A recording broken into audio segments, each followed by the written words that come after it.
Hola amigos, les habla Mario Sergio Gómez Rueda. En este nuevo video tutorial haremos un ejercicio práctico sobre evaluación financiera de proyectos empleando el criterio del valor presente neto, la tasa interna de retorno y el perfil del BPM. Bienvenidos. El ejercicio que vamos a solucionar sobre evaluación financiera de proyectos aplicando los criterios del valor presente neto, la tasa interna de retorno y el perfil del BPM es el siguiente. Azimuth Investment es una compañía exportadora de aguacatejas que tiene presencia comercial en el mercado interno de Colombia y los Estados Unidos. Desea evaluar una inversión a 5 años. El precio que cobra en el mercado extranjero por un kilogramo de aguacatejas es de $8,25 por kilogramo, mientras que en el mercado interno es de 1.300 pesos colombianos por kilogramo.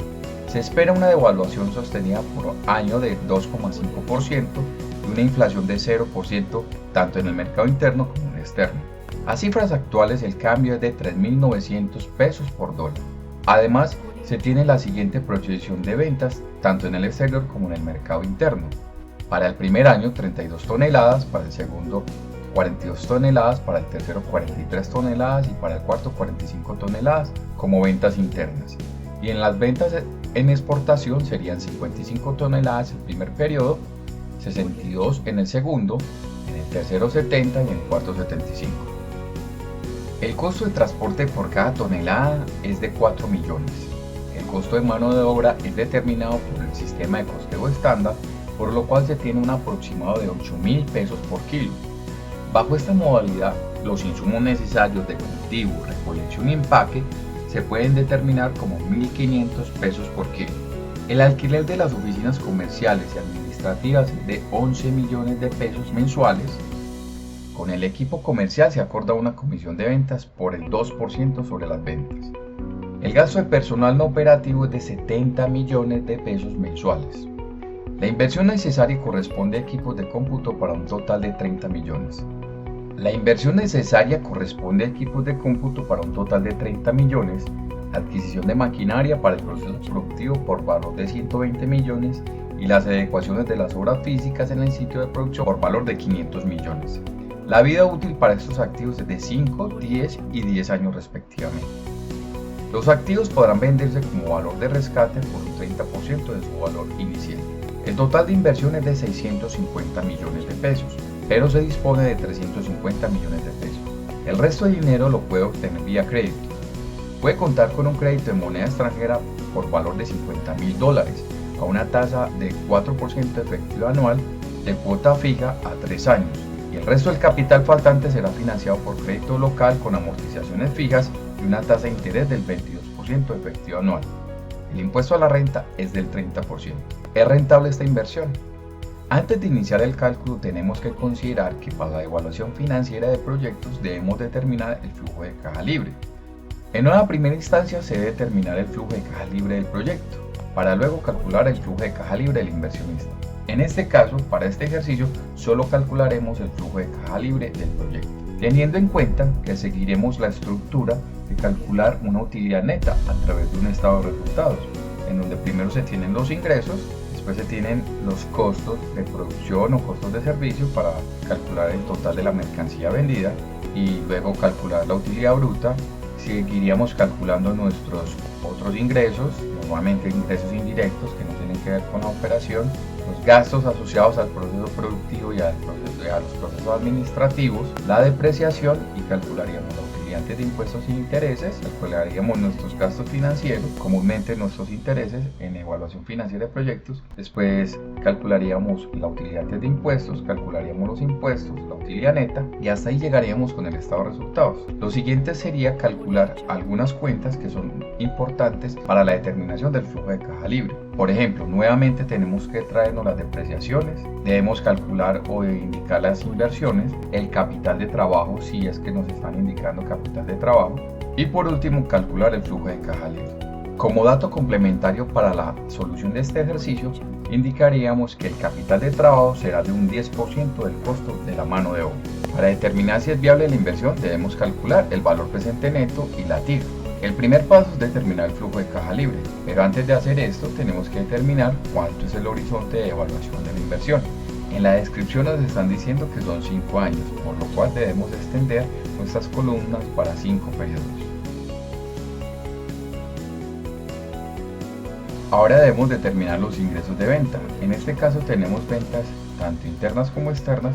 En este caso tenemos ventas internas y externas. Entonces deberíamos agregar filas que contengan por separado ambos ingresos. En realidad deberíamos agregar 4 filas. Que vamos a colocar unidades, venta nacional, unidad, venta, exportación, y vamos a colocar nuestras unidades. Una de ellas debe contener las unidades de las ventas nacionales, otra debe contener las unidades de venta en exportación.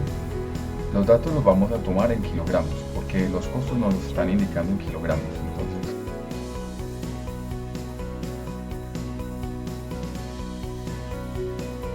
en estas filas vamos a colocar los precios unitarios.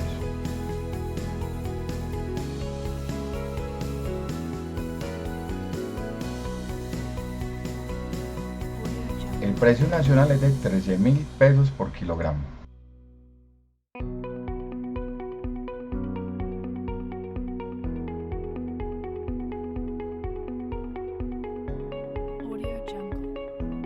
Ahora, en el caso del precio en dólares es de 8,25, ya debemos ajustar el formato constante. Es bueno ajustar estos formatos para hacerlo de manera más ordenada. Me va a ayudar porque debo convertir esos precios en moneda extranjera a precios locales para poder calcular los ingresos de venta. Entonces va a adicionar la tasa de evaluación.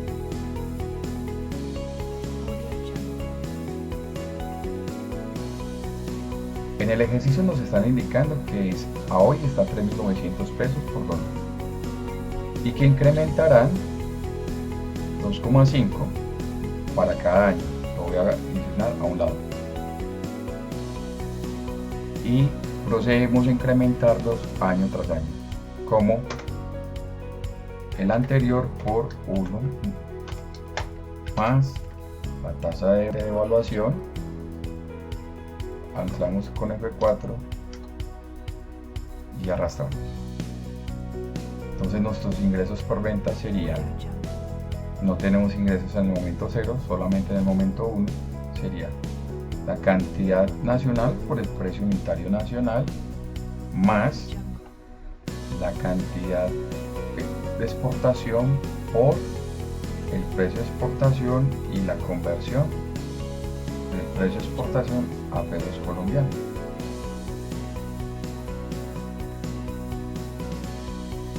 Una recomendación: debemos indicar siempre las unidades para que sea mucho más sencillo de solucionar. Es bueno colocar en esta fase los ingresos por recuperación o valores de rescate. Entonces nuestro total de ingresos sería la suma de ambos ingresos. Igual que hicimos con los ingresos, que determinamos primero el unitario y después los totales, vamos a hacer lo mismo con la mano de obra. En el caso, por ejemplo, de la mano de obra nos están indicando que es por un sistema estándar y que es 8.000 pesos por kilo. Entonces vamos a indicar el costo, vamos a agregar una fila más.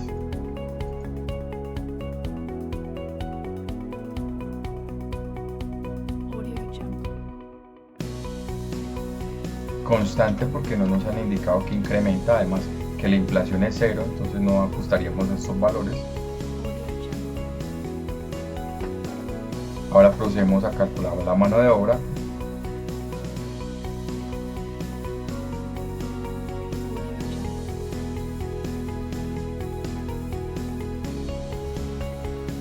En este caso debemos sumar las cantidades tanto de lo nacional como de lo de exportación.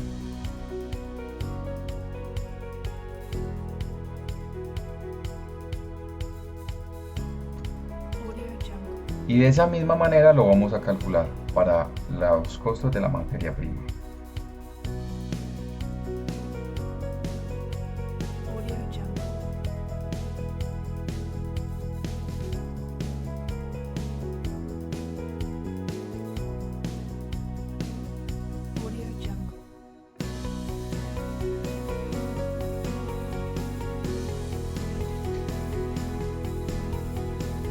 Como tal, en el texto no nos están indicando los costos indirectos, pero aquí estamos mirando que nos están indicando que hay un costo por transporte.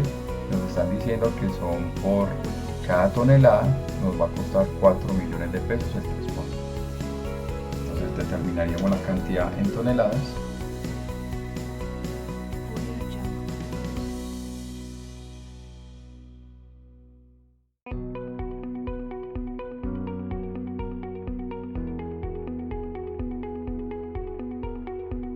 No nos han indicado costos fijos de fabricación, vamos a dejar nuestra fila en blanco.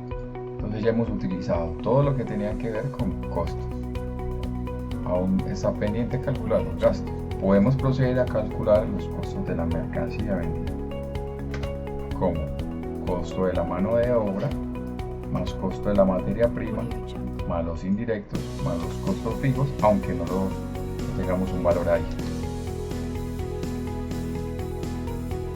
Después procedemos a calcular la utilidad bruta como total de ingresos menos total de la mercancía vendida.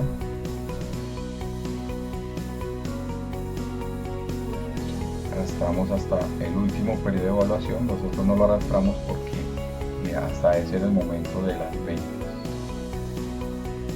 No tenemos otros ingresos, esto se refiere simplemente a ingresos que no hacen parte del proceso productivo o el core del negocio o el core del proyecto. Los gastos de ventas nos han indicado que es del 2%.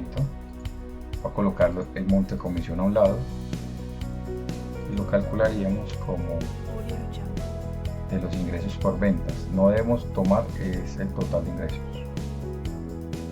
F4 para que no se nos mueva la tasa y lo arrastramos.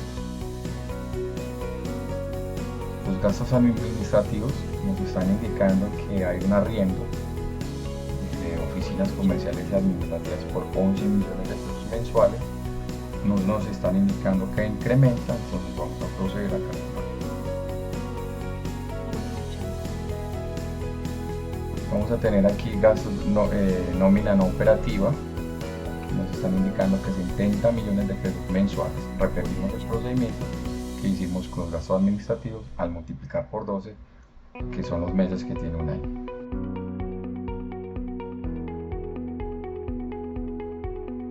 Luego deberíamos calcular la depreciación. Hasta este momento hemos usado toda esta información, hemos usado toda la información que está arriba. Para calcular la depreciación debemos tener en cuenta cuánto es el valor de la inversión. Aquí nos están indicando que equipos de cómputo por 30 millones, maquinaria para el proceso productivo por 120 millones y adecuaciones de obras físicas por 500 millones de pesos. Vamos a colocar las inversiones .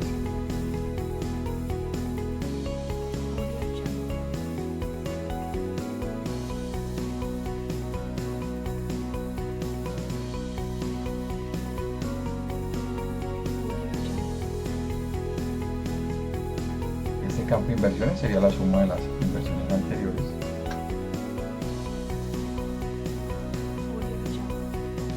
Vamos a colocarlo en negativo. Será el único dato que yo voy a colocarlo como negativo. El resto de fórmulas que tengan que restarse lo indicará la fórmula más no el dato.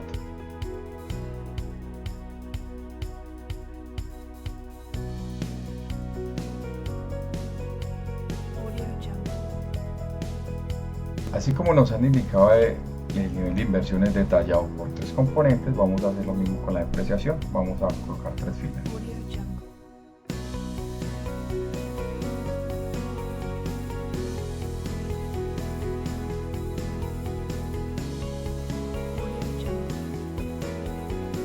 Y nos han indicado que la vida útil de los 3 es de 5. Lo voy a colocar a un lado de la inversión. 5, 10 y 10. No nos han dicho el método de depreciación. Mientras no nos lo informen, debemos asumirlo como recta fija o fijo.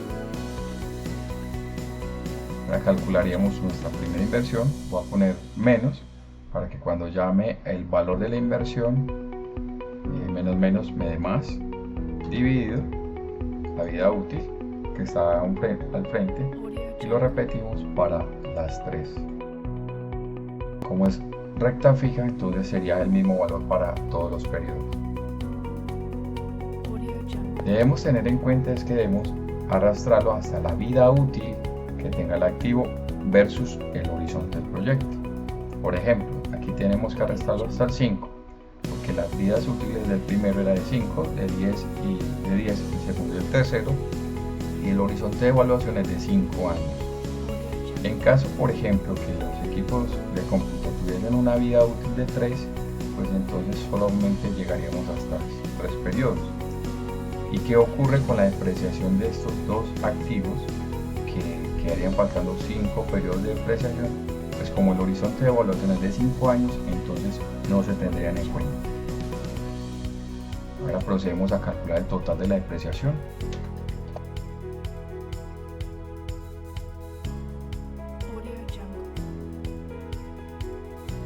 Ahora procederíamos a calcular nuestra utilidad de impuestos, como utilidad bruta menos la suma de los rubros de gastos e ingresos. Aunque los ingresos estén en cero, otros ingresos estén en cero, vamos a tomarlos desde acá y arrastramos. Ya hemos solucionado nuestro ejercicio hasta la utilidad de impuestos. Ahora procedemos a calcular nuestro gasto financiero. La inversión necesaria corresponde a equipos de cómputo, ya lo dijimos, maquinaria y obras físicas. En total, la inversión es de 650 millones de pesos. El inversionista al momento de hoy cuenta con 350 millones de pesos. El resto del dinero lo puedo obtener vía crédito. Entonces vamos a colocar por acá capital propio, colocarlo como 350. Ya sabemos que en total nos debe dar 650 millones, que es lo que suma las inversiones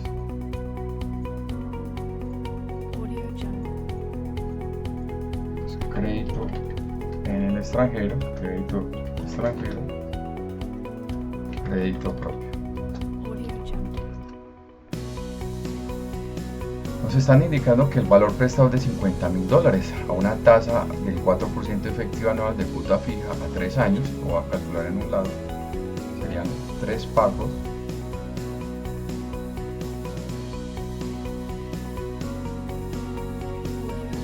Vamos a calcularlo en moneda extranjera.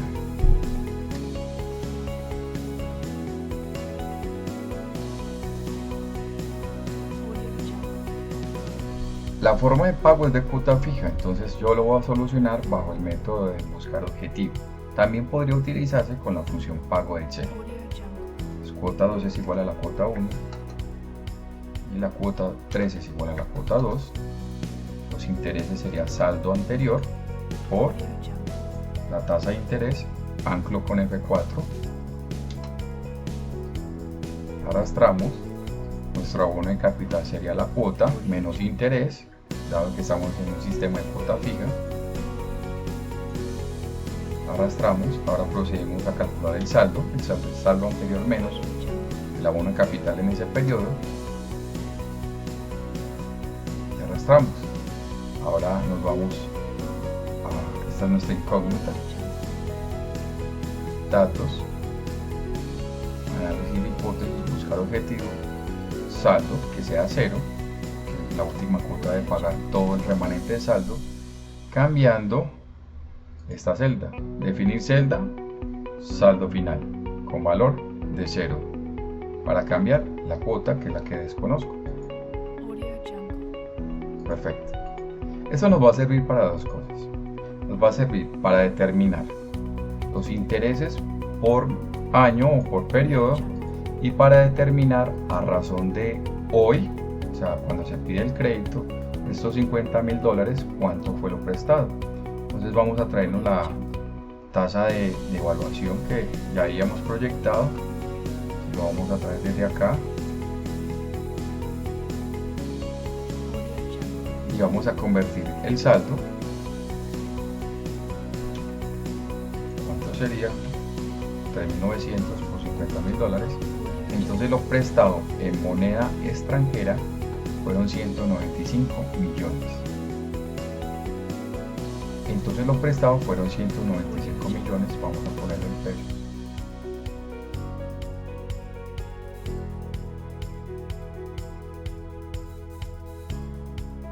Y asimismo, como lo hicimos para el saldo, deberíamos convertir los intereses para agregarlo dentro de nuestro modelo de flujo de caja libre.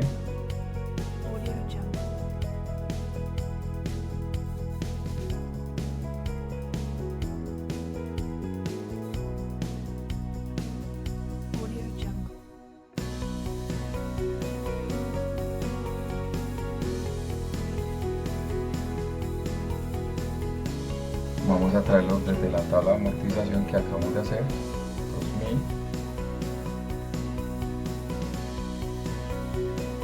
Ahora lo convertimos a pesos colombianos por la tasa de evaluación, la tengo aquí arriba y arrastramos. En este paso acabamos de hacer dos cosas: calcular los intereses del crédito en moneda extranjera convertidos a precios locales. Asimismo, el cálculo del saldo inicial del crédito en el extranjero a precios locales. Entonces, el crédito local fue por valor de 650 menos 350 menos 195 millones, fue de 105 millones. Ahora vamos a proceder a calcular la tabla de amortización del crédito en moneda local. Me va a ayudar desde la estructura.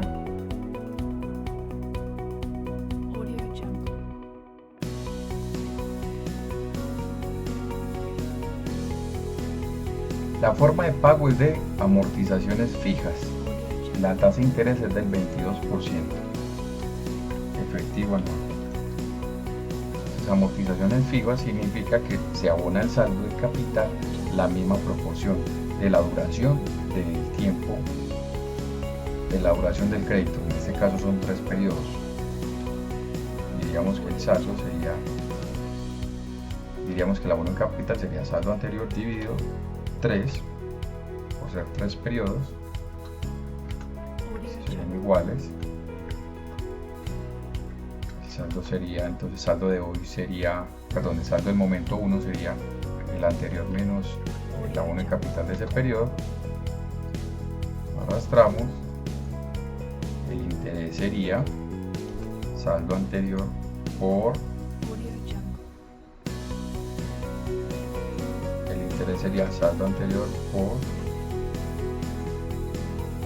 tasa, anclamos F4, lo arrastramos, la cuota sería entonces interés más abono de capital, y ya vamos a colocar los intereses, crédito local, y evidentemente estaría en pesos.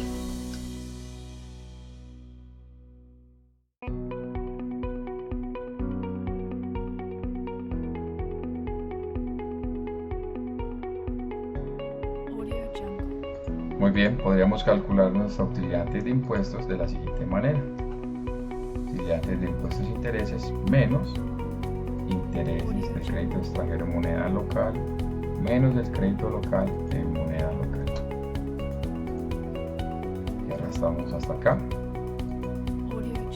Nuestra tasa de impuestos nos la han indicado que es del 30%, lo voy a poner a un lado. Y debo tener en cuenta algo: el cálculo del flujo de caja libre es determinar el efectivo real que genera el proyecto. Entonces debemos tener en cuenta que, a pesar de que se pueda calcular los impuestos, en este caso tenemos que apelar a la regla que dice que no se debe pagar impuestos si se tuvo una utilidad negativa previamente. Entonces me va a ayudar de un condicional si la utilidad antes de impuestos es negativa, o sea menor o igual a 0, o menor a 0, perdón, entonces sería 0, no se calcula, ¿sí? No se va a tener en cuenta. De lo contrario, entonces vamos a decir que la utilidad antes de impuestos por la tasa de impuestos, y no nos podemos olvidar de anclar la tasa de impuestos con el F4 porque lo voy a arrastrar.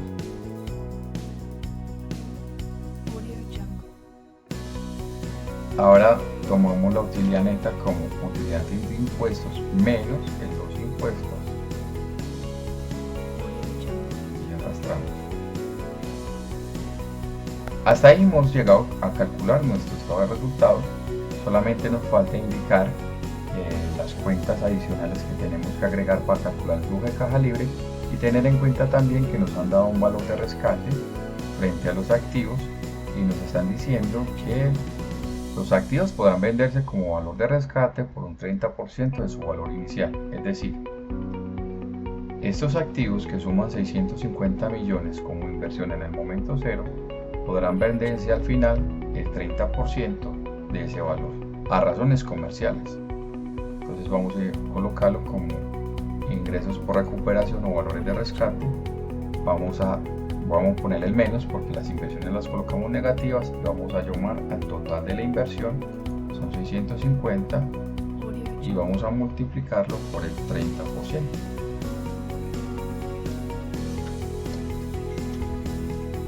No nos habíamos dado cuenta, pero teníamos que haber arrastrado el total de ingresos para que incluyera este valor en el último periodo, de tal manera que pudiéramos tener flujos. La depreciación, vamos a hacer lo siguiente, y es que la vamos a traer el total de depreciación. La razón por la cual debemos sumar nuevamente la depreciación, a pesar de que aquí la restamos, es porque ese dinero nunca sale de la organización. Es un dinero que se toma la organización o la inversión para descontar el uso de sus activos, más no es una erogación real, es decir, no se le paga a un proveedor o al Estado. Entonces ese efectivo sigue estando en la organización, por lo cual tenemos que volverlo a sumar. Traemos hasta acá completico. En este caso la inversión no hay reinversiones, entonces lo dejaríamos igual. Y con la información que nos dieron adicional, nos han indicado que el capital de trabajo será un 10% del costo de la mano de obra. Entonces, antes de calcular el requerimiento de capital de trabajo, la recuperación del capital de trabajo, tendríamos que calcular la necesidad de capital de trabajo. Para ello nos vamos a ayudar de agregar dos filas antes del requerimiento del capital de trabajo. Vamos a colocarlo aquí, necesidad de capital de trabajo, y diríamos que el 10% de la mano de obra. Esa fijación del método de capital de trabajo responde a las necesidades propias del proyecto. Podría determinarse a través de las cuentas por pagar, las cuentas por cobrar, o alguna otra consideración que consideren pertinente. Sería el 10% de el costo de la mano de obra, y lo arrastramos. Eso es lo que necesitan. Eso es lo que necesitan, es decir, necesitan un dinero antes de ese periodo por valor de 69.600.000 que a su vez va a ser recuperado en ese mismo periodo, pero las necesidades van a cambiar. En este caso, por ejemplo, para este año es mucho más alta, entonces vamos a calcular la variación de capital de trabajo.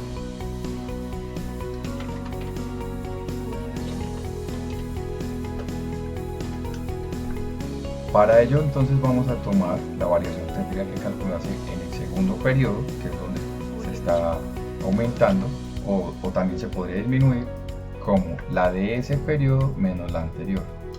¿Eso qué quiere decir?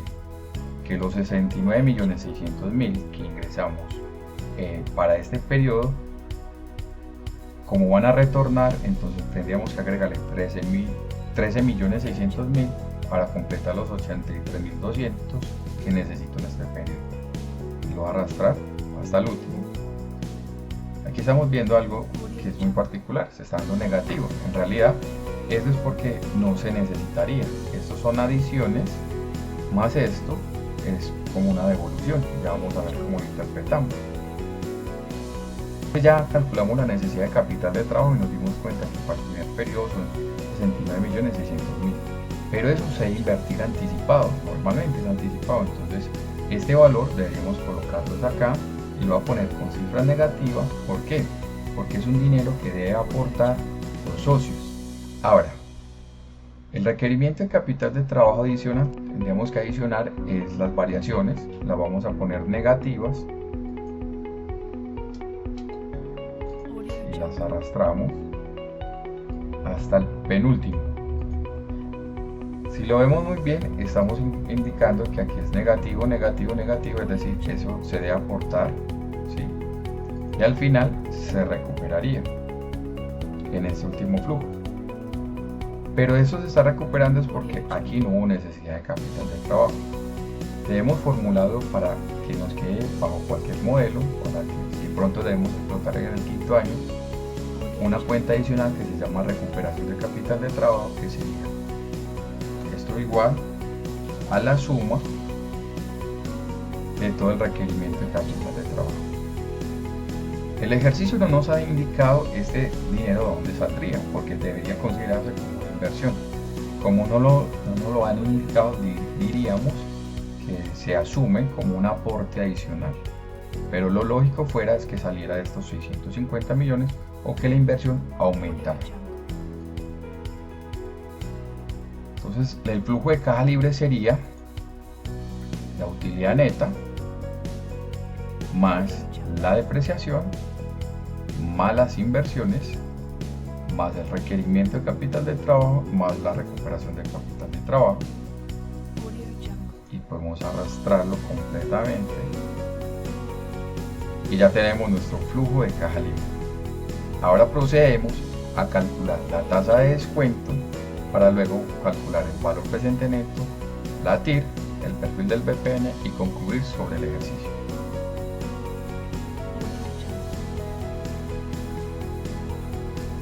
Antes de calcular el valor presente neto, pues debemos considerar cuál es la tasa de descuento. Dado que tenemos aporte de capital vía socios, pero también tenemos aporte vía deuda, entonces el método más indicado sería el cálculo del WACC, que sería la tasa de deuda por el descuento de los impuestos, por la participación de la deuda en toda la inversión, más el costo de oportunidad por la participación del capital propio de los socios dentro de la inversión. Inicialmente el ejercicio nos estaba mostrando que teníamos una inversión de 650 millones, pero nos falta adicionar el capital de trabajo inicial. No hay necesidad de incluir en este cálculo que vamos a hacer los aportes adicionales en el año 1, 2 y 3, porque estos aportes adicionales tendrán que ser financiados por el mismo proyecto. Para ello entonces vamos a hacer lo siguiente, vamos a calcular la inversión total de la siguiente manera, vamos a adicionar el capital de trabajo,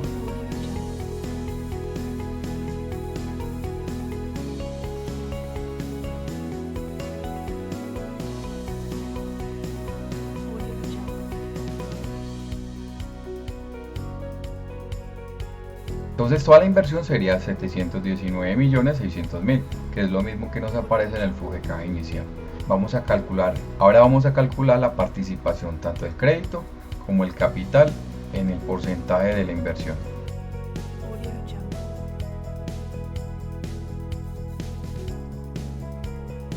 Estos dos valores que acabé de hallar son los que nos está indicando el WACC como porcentaje de participación del capital y porcentaje de participación de la deuda. Ahora nos faltaría calcular las tasas de deuda y la tasa de capital de trabajo. El ejercicio no nos está indicando el costo del capital. Nosotros vamos a asumir el 20% como un valor de referencia, aunque en la vida real este valor es determinado de acuerdo al perfil de los inversionistas o las posibilidades de inversión que tengan en sus manos. La tasa de deuda, en realidad tenemos dos créditos, uno crédito de moneda extranjera y otro crédito de moneda local. El crédito en moneda local, nuestra tasa de deuda es del 22%, mientras el crédito en moneda extranjera es del 4%, pero ese 4% es en dólares, entonces habría que descontarlo a interés real de acuerdo a la consideración de la devaluación. Entonces diríamos que lo calcularíamos de la siguiente manera: 1 más el 4% de la tasa del crédito por 1 más la tasa de devaluación, todo eso menos 1. No debe utilizar el 4% porque está en moneda extranjera. Muy bien, ahora tenemos que tener en cuenta que no podemos sumarlos y dividirlos entre 2 porque la deuda, el total de deuda no es la misma proporción. Entonces sacaríamos la proporción de deuda, vamos a sacar aquí a un lado,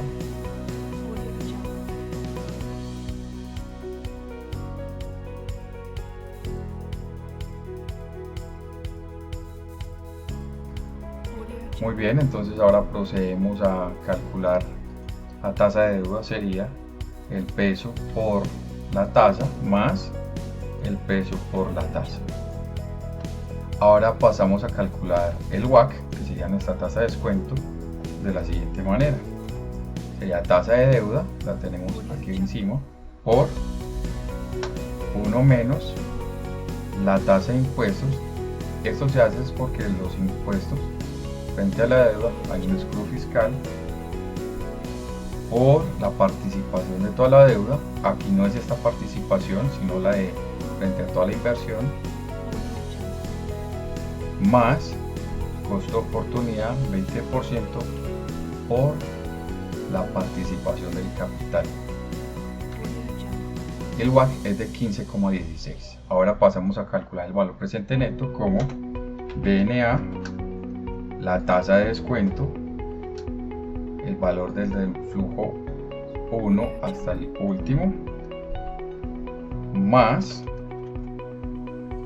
el flujo en el momento 0, y nos ha dado negativo. Eso indica que el proyecto no es rentable. Y ahora procedemos a calcular la TIR. Aquí nos estamos dando cuenta que la TIR es inferior al WACC, a la tasa de descuento, por ende el proyecto no sería viable. Ahora por último calcularíamos el perfil del PPN y concluiríamos. Le voy a quitar inmovilización.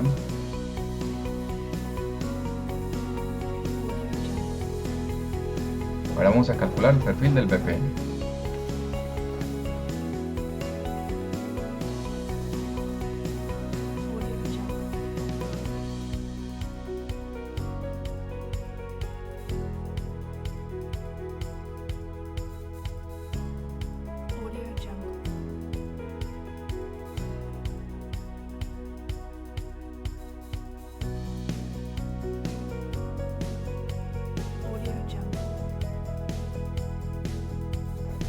Como conclusión final, podríamos decir que el proyecto no es viable a razón de la tasa de descuento del 15,16, porque evidentemente esa tasa es superior a la TIR, que es casi del 14%. Podríamos decir que el proyecto, si la tasa de descuento fuera inferior al 14%, pues empezaría a generar beneficios. O sea que aquí tenemos que tener en cuenta algo, y es que el proyecto sí es capaz de recuperar la inversión, pero lo que no es capaz de recuperar es el costo del capital de la inversión. Podríamos mirar en otros ejercicios la posibilidad de optimización del proyecto a través de la mejora de los costos, la reducción obviamente de ellos, o el incremento de los ingresos, o ver si podemos encontrar una estructura de capital mucho más atractiva para la inversión.